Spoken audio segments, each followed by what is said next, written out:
Yep, this is a fantastic representation of what my weekend's been like.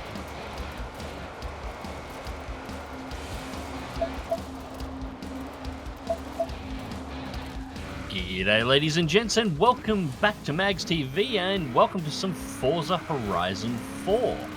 I've been under the bloody pump all weekend, and this is basically all I've really had time to play. This and Battletech, although the reason for playing Battletech will become apparent in the next couple of days. But anyways, I figured I would throw up a video of this since some of you seemed interested in the screenshots that I posted, and we'll take a look at it. So for our first race, we'll be taking out the 2014 HSV GTS Maloo. HSV is of course Holden Special Vehicles, which was the performance branch of Holden Australia. And the Maloo is actually one of the few Australian performance cars that actually managed to escape Australia and get some traction overseas. They were reasonably popular under the Vauxhall brand in the United Kingdom, as far as I understand. But before we get into that, Forza Horizon 4. Okay, this is not a sim. This is a driving game. It is a hell of a lot of fun, but sim elements are not really its thing. There's actually two versions of Forza on the market, Forza Motorsport and Forza Horizon. Horizon is the driving game, Motorsport is the driving sim. But as I said, it's a hell of a lot of fun. It's sort of like the open world version of the old Need for Speed games, before the Need for Speed, turned to crap. The game has a crap ton of cars, there is tuning and customization options, there is pretty much nothing in the way of microtransactions, or if there is, it's so hard to find and so out of the way that I've never encountered it. The only paid-for elements that I've found are the sort of expansions, which open access to new areas. And it's good fun. It's very easy to pick up and put down. If you've got to spare half an hour, you'll fit in 2 to 3 races, no problems whatsoever in that time period. And it throws a near unending amount of random crap at you. Sometimes it's cars, sometimes they're good, sometimes they're bad. Sometimes it's this cosmetic stuff, which I seem to be filler. But for the most part, that doesn't bother me because you're not having to pay for any of it. It just gets tossed at you constantly. So that's fine. It's, just a good pick-up, put-down game for when you've got to spare 5 minutes. Anyways, the Maloo. Not really much of a utility vehicle anymore, I'll be perfectly honest. This actually happened. The original idea behind the Ute was a family sedan that didn't require a truck license, but had the utility of a light truck. So essentially what was done is whatever the production four-door sedan of the time was, the chassis was kept the same, but the body was cut off behind the driver's seats. A window was put in its place, and the back end of what was the sedan body was replaced with a tub. And the basic idea for the Ute as a utility vehicle didn't really change much from the mid-1930s through to around the late 1980s, early 1990s. At around about that point, the utility market in Australia was getting extremely competitive. A lot of foreign imports, particularly Japanese vehicles, were coming in, and they were popular. They were very good vehicles. And so, while the Ute never really lost popularity, the market for it started to shrink. So Holden and Ford, while continuing to build the utility versions of the Ute, started looking at the body as a platform for something else.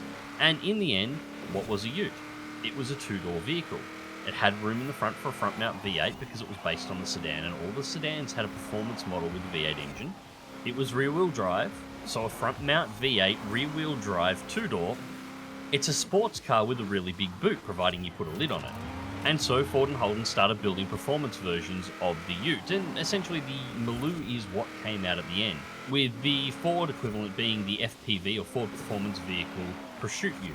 And they're fantastic machines if you really want to have a fun drive. I've had the chance to drive both over the years before Ford and Holden sort of stopped building them and then stopped existing.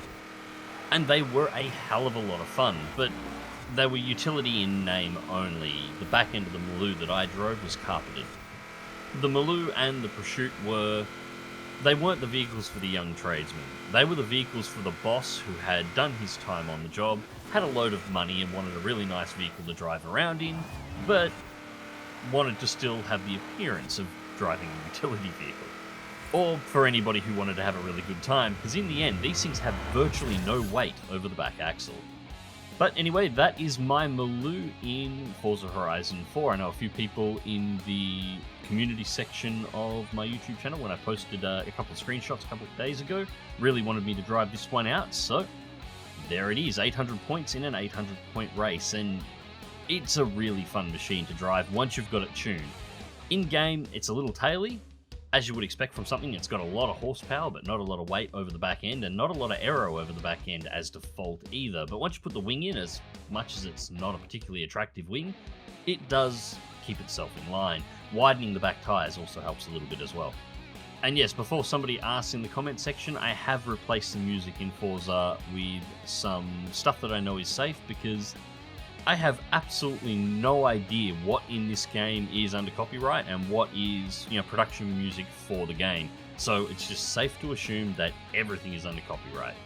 Anyways, I did get a free wheel spin out of that, and we picked up a Lancia.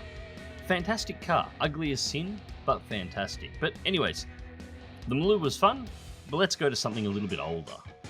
This is the 1972 Ford Falcon XA GT HO, and this car is and was an absolute monster, but it was also one of the cars that indirectly started the decline of what was the golden age of Australian automotive development. Okay, so this is a particularly complex story, but I'll see whether or not I can fit it into the course of this race. First things first, you need to understand what the XA GT HO actually is. In the early 1970s, Ford, Holden and Chrysler Australia were all incredibly interested in Group E touring car racing, in particular in the Hardy-Ferodo 500, the forerunner to what we know today as the Bathurst 1000. Now the thing with Group E touring car racing was there was a rule.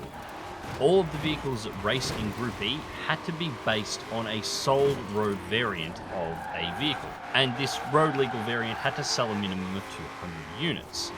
So in order to introduce a new specification of vehicle to Group E touring car racing, Ford, Holden and Chrysler had to build a road legal version of their race car and sell a minimum 200 units to the public so they could get these things into the race.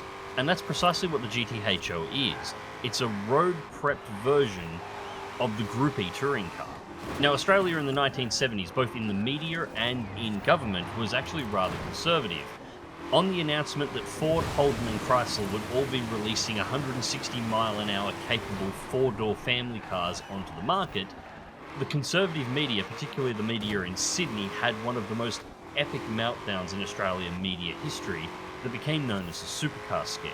Now, as a result of this, the combined weight of the media, the government, and even down to mothers club groups screeching at these automotive manufacturers, "Think of the children," managed to bring some of these cars unstuck. A more powerful version known as the Phase 4, which was actually the real trigger car, was cancelled in its production. The production of GTHOs was pulled back and legislation started to get introduced that would restrict the performance that Australian cars could actually have.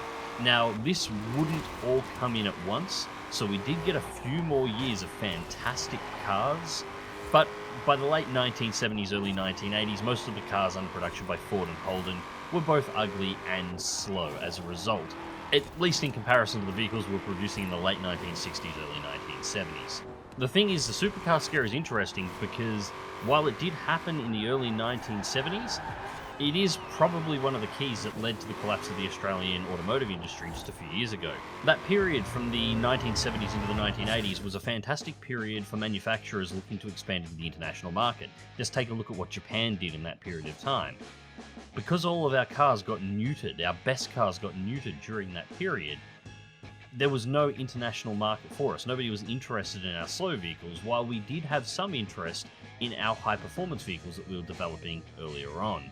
And, well, since we weren't making them anymore, we never found an international market. So Holden and Ford Australia had to deal with selling only domestically all the way into the very late 1990s, early 2000s. By which time pretty much everything that we could make there was already an equivalent for on the market, and our own market was being swamped by international manufacturers that had managed to gain the footholds that we never did. Anyways, ladies and gents, I hope you enjoyed the video and thank you very much for watching. I know this was slightly off topic for the normal content of the channel, but hey, it's always fun to do something a little bit different every now and again. Anyways guys, until next time, remember to click that like button if you did, share and subscribe if you'd like to see more, and as always, drive smart, drive safe, and I'll catch you next time.